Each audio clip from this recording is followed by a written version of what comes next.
দর্শক শ্রোতা, প্রথমবারের মতো ঐতিহ্যবাহী মাদকপুরের এই মাঠ হৃদয় আমাদের সামনে যারা আছেন আমরা দেখতে পাচ্ছি না ধারাভাষ্য এইখানে যারা আছেন হতাশরা কষ্ট পর্যন্ত চলে যেতে হবে।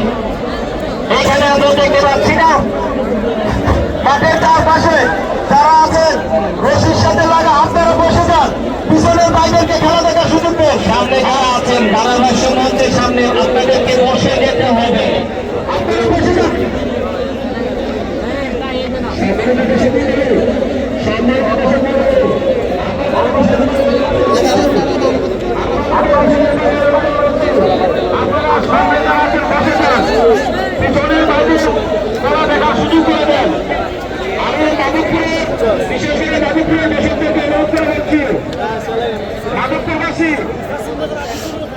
I would like to